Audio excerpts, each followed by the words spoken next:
Selamat pagi. Assalamualaikum warahmatullahi wabarakatuh. Hari ini kita membahas tentang menjual barang dan jasa. Topik ini ada pada mata kuliah kewirausahaan pada pertemuan pertama. Setelah mempelajari materi ini, harapannya mahasiswa mampu memahami tentang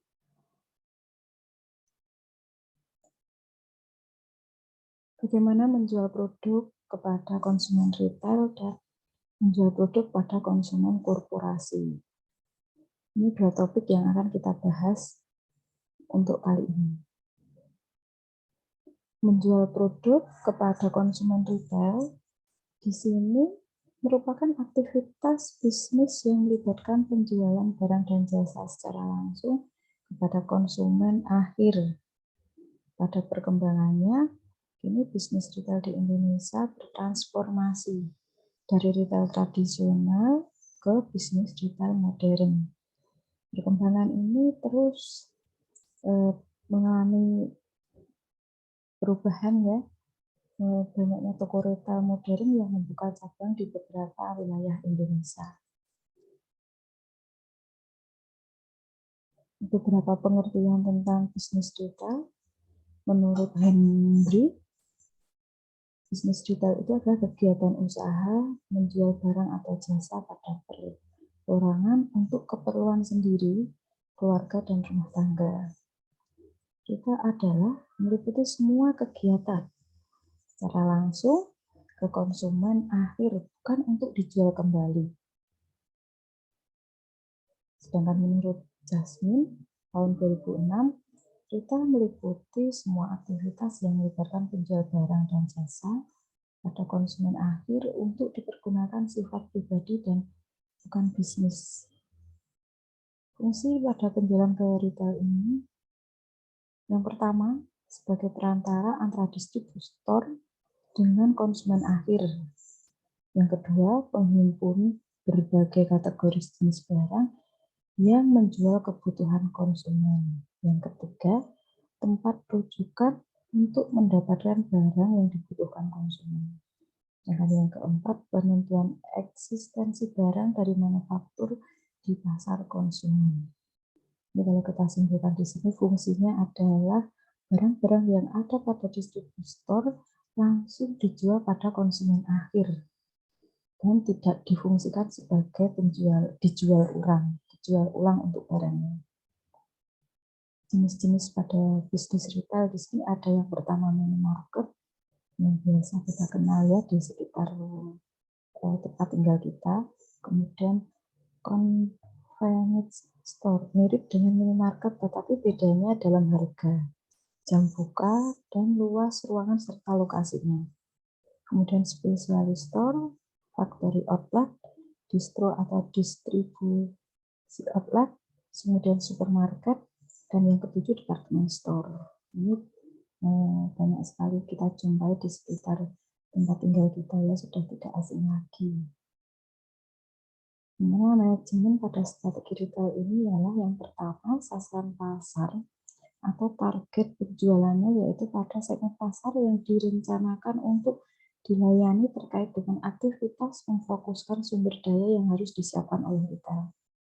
Yang kedua, format yang direncanakan akan digunakan untuk memenuhi kebutuhan target pasar. Format retail adalah gabungan retail didasarkan pada sifat atau ciri barang dan jasa yang ditawarkan, kebijakan penentuan harga, pemasangan iklan, dan program promosi, mulai desainnya sampai ada lokasi khusus.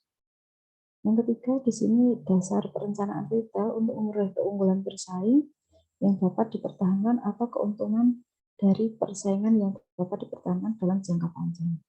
Retail ini nanti untuk waktu ada jangka panjang ya, tidak hanya buka satu kali gebrakan, misalnya dibuka pada saat menjelang Lebaran, jadi distronya hanya buka menjelang Lebaran, kemudian setelah Lebaran sudah tidak, nah bukan seperti itu, tetapi memiliki tujuan untuk jangka panjang. Untuk strategi retail di sini dalam melaksanakan manajemen ada 4 ya, semua saling berhubungan, mulai dari penggunaan cutting, teknologi, dapat memangkas mengurangi biaya pengadaan, distribusi, dan pengendalian persediaan barang. Yang kedua, menyediakan layanan pelanggan yang superior dan mengejar kemajuan berkelanjutan. Jadi mengikuti tren pada masa itu. Kemudian susunan kepegawaian dengan tim manajemen yang kuat dan karyawan dengan sumber daya pelatihan khusus yang baik. Jadi di tiap kegiatan, para pemilik retail, bisnis retail ini akan memberikan pelatihan kepada karyawan supaya bisa menarik para pelanggannya, dan para pelanggan nanti diharapkan bisa loyal tetap pada bisnis retail ini. Yang keempat, menerapkan budaya perusahaan yang memperlakukan individu dengan rasa hormat dan bermartabat. Nah, masih ada hubungannya dengan pengembangan karyawan atau staf yang ada pada bisnis retail ini.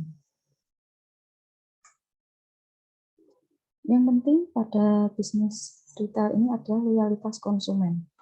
Loyalitas konsumen ini bisa kita dengan memberikan beberapa program ya. Contohnya giveaway, hadiah, potongan bonus bila ada pembelian berapa, seperti yang banyak terjadi di minimarket di sekitar kita, misalkan sudah beli 50.000 bisa tebus murah. Nah, contohnya seperti itu. Program layanan konsumen, lokasinya tentu memilih lokasi yang strategis, manajemen sumber daya manusia, sistem distribusi dan informasi, barang-barang yang unik, layanan konsumen. Nah, kalau untuk informasi, mungkin kita juga sering melihat karyawannya berkeliling di sekitar pemukiman penduduk untuk memberikan informasi promo-promo supaya bisa menarik perhatian si pelanggan. Kemudian layanan konsumen juga diberikan dalam bentuk langsung tatap muka atau menggunakan via telepon WA, seperti itu. Sekarang kita masuk ke topik menjual produk kepada konsumen korporasi. Konsumen korporasi ini merupakan konsumen yang menarik untuk didekati dalam membina usaha dan bisnis. Hal ini didasarkan bahwa konsumen korporasi cenderung memiliki loyalitas yang cukup tinggi selama produk, barang, dan jasanya diberikan oleh seorang wirausaha yang memenuhi kriteria yang ditetapkan. Selain itu, jumlah pesanan dari konsumen korporasi biasanya dalam jumlah besar atau biasa kita sebut dengan grosir. Hal ini membuat posisi konsumen juga sangat menarik untuk dipertimbangkan dalam mengembangkan usaha. Strategi penjualan pada konsumen korporasi ini bergantung pada keahlian negosiasi atau meyakinkan para calon pembeli, yang hanya dapat diterapkan baik bila didukung dan pemahaman yakin. Jadi gini, pada korporasi ini penjualannya banyak ya, kita kenal dengan grosir atau reseller atau dropship, biasanya menggunakan bahasa itu untuk yang milenial, yang masa sekarang ini. Kemudian produk-produk yang ditawarkan, yang menawarkan itu harus paham dulu dengan produk dan jasa yang diberikan. Jadi tidak hanya mengirimkan gambar, kemudian harganya segini, tidak, tetapi mampu memberikan misalkan bahannya katun Jepang itu seperti apa, lalu model potongan, kemudian penjahitannya seperti itu. Jadi bisa menjelaskan. Kondisi ini menuntut wirausaha mampu percaya diri. Ini penting sekali. Karena apa? Karena targetnya adalah konsumen yang nanti loyal kepada kita dan ikut mengembangkan bisnis kita untuk bisnis korporasi. Ini menghubungi konsumen korporasi di sini bisa melalui lewat surat, telepon, bertemu langsung dengan konsumen. Yang keempat, mendengarkan konsumen. Nah, ini biasanya kita harus tatap muka ya, tatap muka atau telepon atau mengadakan event. Jadi kadang kita pas belanja ketemu, ada yang kita misalkan beli susu, kita ditanya, susu ini bagaimana menurut Ibu, ada keluhan enggak selama menggunakan, kemudian diminta identitas, nomor telepon, yang nanti kalau ada promo-promo bisa dihubungi. Nah, ini contoh-contoh kita menghubungi konsumen korporasi.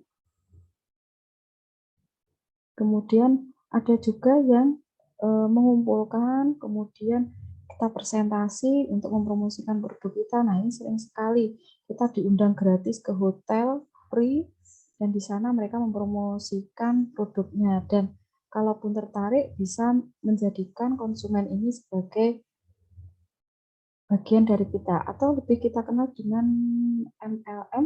Nah, biasanya menggunakan model promosi seperti ini. Tahap presentasi penjualan di sini kita harus melakukan pendekatan, kemudian menjelaskan produk yang kita punyai.